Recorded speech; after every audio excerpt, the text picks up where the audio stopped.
Duduk sini. Ayo, coba apa? Oke. Ayo, lalu di sini kita belajar. Kita dengar kisah-kisah Rasulullah. Ayo, kita dulu lagi. Assalamualaikum warahmatullahi wabarakatuh.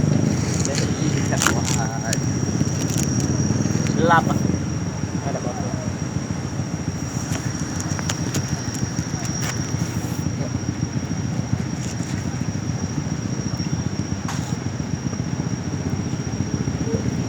Assalamualaikum warahmatullahi wabarakatuh. Nahmaduhu wa nusalli wa nusallimu ala rasulil karim amma ba'du. Qala ta'ala fil Qur'anil karim. A'udzu billahi minasyaitonir rajim. Bismillahirrahmanirrahim. Kuntum khayra ummatin ukhrijat linnas ta'muruna bil ma'ruf wa tanhauna 'anil munkar wa tu'minuna billah. Kita sekarang pengen belajar ini talim wa ta'lum. Apa talim wa ta'lum? Itu talim wa ta'lum itu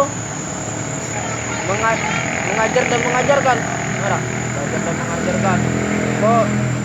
Nah, kita baca ada pada talim wa ta'lum. Talim wa ta'lum adalah amalan yang sangat penting untuk dihidupkan baik di masjid bersama jemaah maupun di rumah bersama anggota keluarga. Hal ini disebabkan karena talim wa ta'lum ini kita pelajari ini karena di situ adalah satu amalan yang hidup di Masjid Nabawi. Hidup di Masjid Nabawi itu masjidnya Rasulullah SAW. Masjid Nabawi.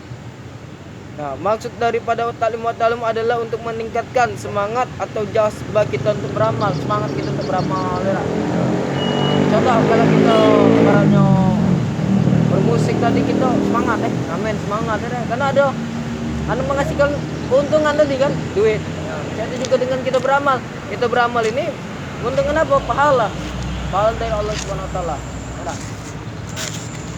Karena dibacakan oleh firman-firman Allah Subhanahu wa taala dan sabda-sabda baginda Rasulullah sallallahu alaihi wasallam membicarakan tentang keutamaan mengerjakan suatu amalan, baik itu mengerjakan suatu amalan atau ancaman bagi yang meninggalkannya.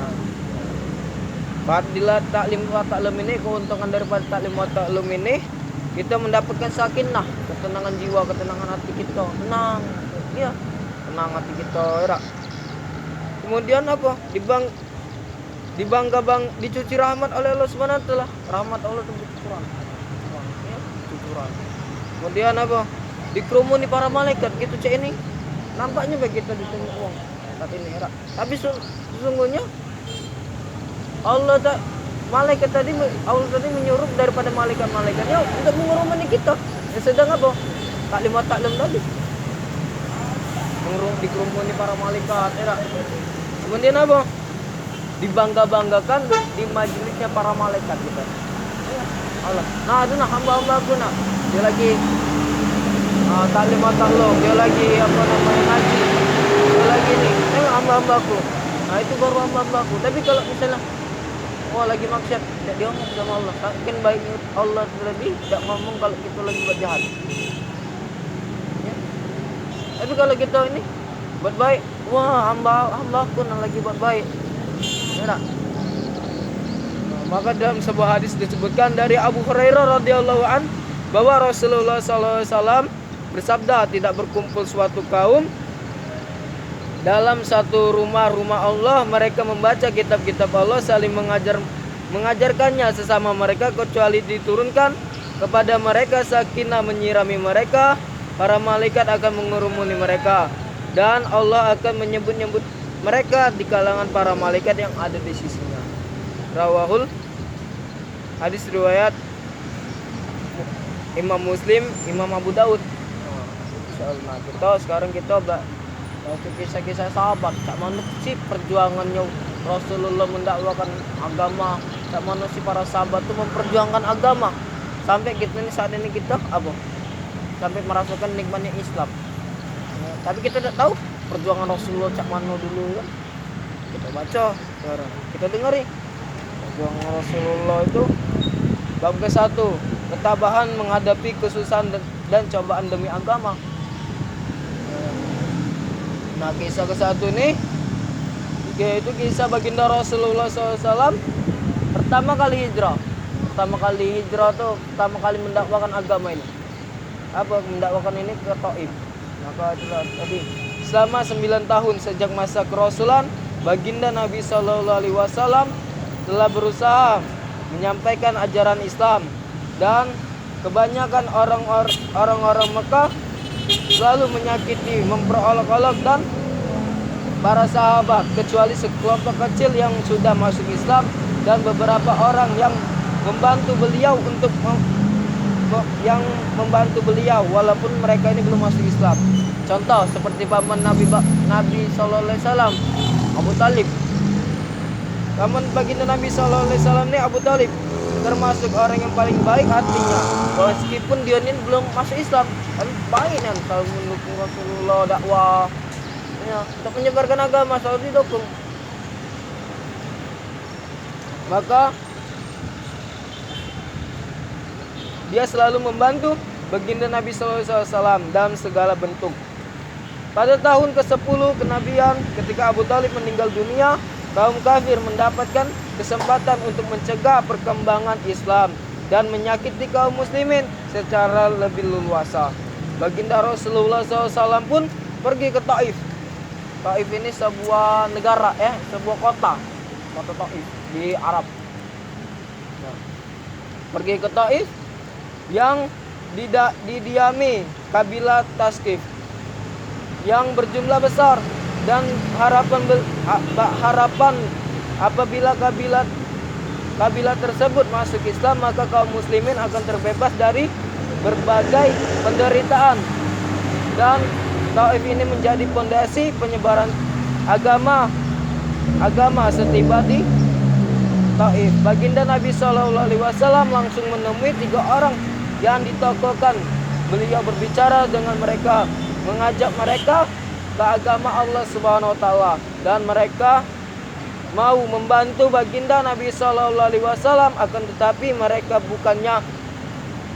ini menerima atau ya sudah aku masuk Islam atau apa macam, bukannya walaupun tidak masuk Islam membantulah istilahnya kan, tapi mereka ini tidak, malah berlaku yang tidak sopan kepada tamu yang baru datang, sebagaimana adat bangsa Arab yang terkenal memuliakan tamu. Bahkan mereka ini tanpa basa-basi menyebut beliau ini dengan sikap akhlak yang sangat buruk. Bahkan mereka pun tidak rela baginda Rasulullah SAW tinggal di kota itu tadi. Diusir baginda Rasulullah. Padahal orang yang dianggap sebagai tokoh seharusnya berbicara dengan sopan dan berakhlak mulia. Salah seorang di antara mereka berkata, "Oh, kamukah yang diutus oleh Allah Subhanahu wa taala sebagai nabi?" Yang kedua berkata, "Apakah Allah tidak menemukan selain kamu yang diutus sebagai rasul?" Yang ketiga tadi berkata, "Aku tidak mau berbicara dengan kamu, sebab jika kamu memang seorang nabi, seperti pengakuanmu, lalu aku menolakmu, tentu aku tidak akan lepas dari musibah. Jika kamu pembohong, maka aku tidak akan bicara dengan orang yang pembohong."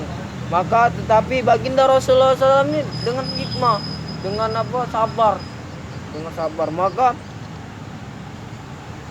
Maka baginda Nabi SAW ini mempunyai hati yang begitu teguh laksana sebuah batu karang. Beliau tidak berputus asa dan terus berusaha untuk mendekati masyarakat umum, tetapi tidak seorang pun yang mendengarkan beliau.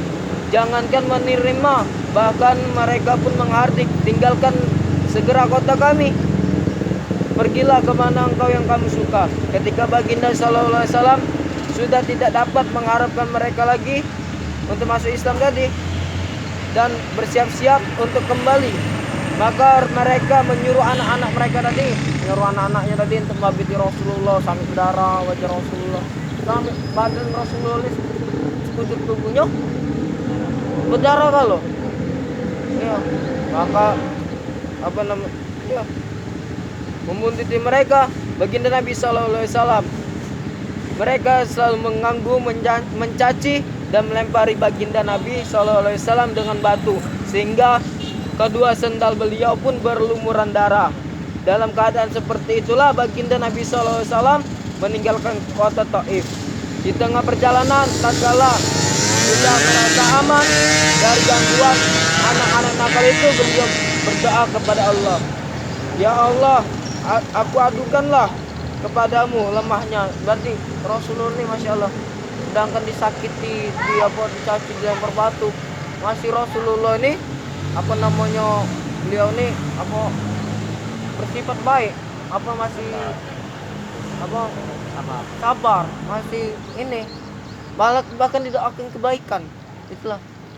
Tapi kadang kita nih masya Allah, kita yang mengaku sebagai umat Rasulullah kadang dicaci tuh, budak pang nih, ini marah gitu ya. Nah, kalau kita mengaku umat Rasulullah kan omongan makhluk biasa, soalim biasa. Nah, yang kita jadi malu, yang kita malukan itu sebenarnya kita malu sama Allah kalau kita bermaksiat kepada Allah. Iya, bermaksiat pada Allah, ya kan? Tidak mau taat pada perintah Allah Subhanahu Wa Taala, ya. Iya, tidak mau taat dengan perintah Allah Subhanahu Wa Taala, seperti itu. Maka kita sebagai umatnya Rasulullah ini, maka kita ini